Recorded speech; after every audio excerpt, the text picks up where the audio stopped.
Hello everyone. With Black Friday coming just around the corner and everyone going to the shops instead of being with their family and crushing a few people and sort of heading over the first wave of trampled people like it's like the no man's zone in World War One, like just going over the breaches. I thought it'd be a good idea to kind of sum up where we're all at with some of the bargains that are out there that look to be traded in the either at the start of the season or during the season, where you might be able to get a good player at a bit of a discount, just a tiny bit of a discount. So let's get going. First on this list, I'm in the Arizona jersey. Oliver Ekman-Larsson. Goes without saying. Goes without saying with Oliver. If Arizona don't look good this year, they're going to want some more picks. Here's a good way to get them. They obviously didn't want to do the trade because, well, they didn't get fair value, at least what they thought. I cannot get comfy. So, if they do go around again, which will probably be for a while, won't be for a while, probably be next off-season, might be around the deadline, but I think a lot would have to happen between now and then. Even though he has he has 7 years left, and he's a good defenseman. He's not the best in the world. Like, he's definitely overpaid for what he is. But if they're happy to maybe return a little bit, they might be able to get a lot more value for him. Look to see a slightly decent deal going their way. Next on the list is Tyler Johnson. This one has been the worst kept secret going at the moment. Obviously, the Tampa Bay Lightning are in cap hell right now and need to get out of it. His name has been floated a few times, pretty much to get a player who is an NHL-capable player. It's just, obviously, with that cap hit, it just hurts a little bit. But, he'll easily fit in a team's second or third line. And he's, only got 4 years left on his deal. He's 30 years old. There's way more hockey in those legs. It's just they have better players to fill those roles at Tampa Bay. You might be able to get a first-round pick for it. For a player that fits the roster. So I don't get how... I think it's a bit stagnant because they don't want to give up their first. They're happy with the second. I don't get how like a team like Ottawa, who could really use a player like this, isn't in on that to... you get a pick. You get a freebie. And you get someone to fill up your lineup. Same with the Red Wings. Really good one for the Red Wings. And plus they could flip him afterwards. And Red Wings have the money to be able to do it. So that is something pretty interesting on that side of things. Next up is Merzlikins or Korpisalo, whichever one doesn't sort of grab the brass ring this season. I still think both of them are capable of being good goalies, and they're at that window of 26 where they start to become their own. If one seems to be the starter, you might be able to trade it back up in something small to be able to take him away, especially for a cash-strapped team. Trying to get out of, paying that much money. And obviously in 2 years, the one that's the starter is going to command more than either $4 million or $2.8 million. So you might be able to sort of just do a little bit of a steal. Just a little bit of a... Next up, Frederik Andersen of the Leafs. Now, a fair bit needs to go wrong here for this to work out.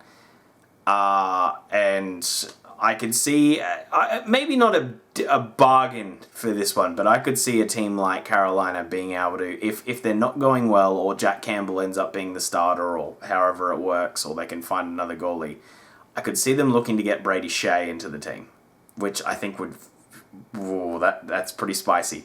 That's pretty spicy. Both ways. I think that's just a good... I just wanted to add that. I know it's not really a Black Friday deal. I just wanted to sort of light a bit of fire on the... Put a bit of gasoline on that fire. I think that's a handy little... That's a tasty little treat, that deal. Taylor Hall, obviously, at the Buffalo Sabres.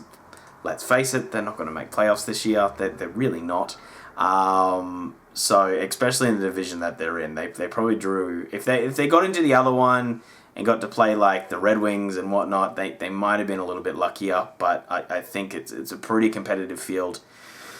They just don't match up well against a lot of those teams. So, but they're never going to get a crazy amount of value for him. And whatever they did, all they had to do was pay $7 million or $5 million when the trade deadline comes across for that. So if they do get a first-round pick, or a second-round pick or whatever it is, it'll be worth it. But obviously, they're not going to get the value for Taylor Hall, what he's going to be able to give to a franchise. And I don't think they're going to be able to get anywhere near what the Arizona Coyotes gave up, unless they think they can sign him. But yeah, I think a few people saw what happened there, and they're going to be a little bit cautious in giving him the world. Might be a few clauses in like if he re-signs, but yeah, don't be Ooh. Next one, struggling player Gostis Bear. Of the Philadelphia Flyers. Had a real down season last year, and the season before wasn't great, but I still think there's a hockey player here. He's only 27 years old. He has battled injuries recently. 3 years at $4.5 million. Flyers are kind of against the cap, so they would like that cap break, and if your defense is not very great, this is an offensive spark here. Provorov really took his position. I think that's what happened. There are some players that if they're not the quarterback on the power play all the time and it's not working out, then the rest of their game just goes downhill. I think that's one of them. So yeah, look for him to be a handy little player for a team, and on the cheap too. On the cheap, only upside if they don't give up much for him. It's Tuukka Rask. I know that might surprise a little. I had to throw in one that's a bit of a reach, right? We're reaching up a high at the branch to try and get this one.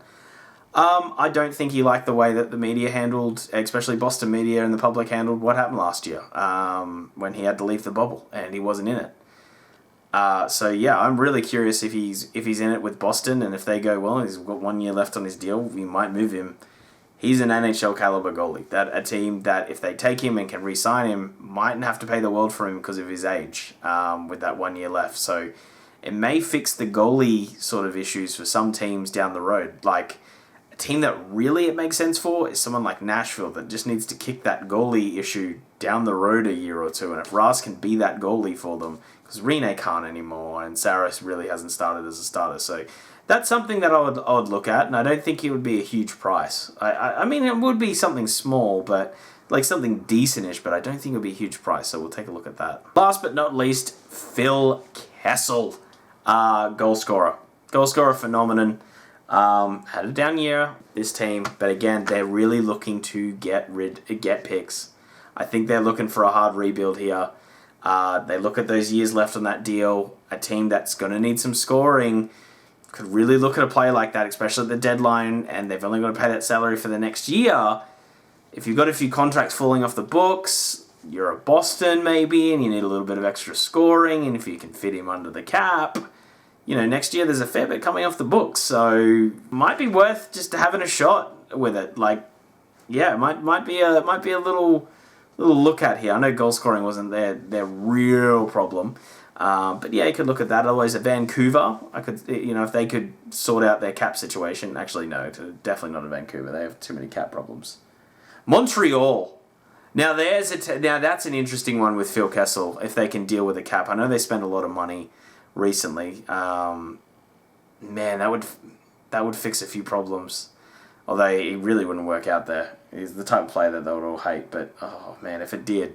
Even if they just won a round. If they won a round and he was good and scored the Game 7 overtime winner, he'd be a Montreal god forever. It's pretty funny. Anyway, guys, that is the whole video. Just a real quick one I just wanted to do just because I was going through a few things and I had a very long day at work and I did commit to 2 videos a day. You remember that? So I wanted to bust out a quick one. We got one more on obviously the COVID situation right now and maybe how this might change how the next season looks. So look out for that one. As usual, if you did like this video and you are a subscriber, please hit the like button. It does help us out. Otherwise, hit the subscribe button down below. Comment down below. What do you think is your best Black Friday deals? And are you going to Best Buy and, crawling over the dead carcasses of people so you get $15 off a flat screen? Still, everything in Australia is just all online. Like we've just abandoned the shops. Even before COVID, we're like, nah, it's too difficult. So that's gonna be fun. Anyway, guys, thank you so much for watching. Have a great day. See you, and bye.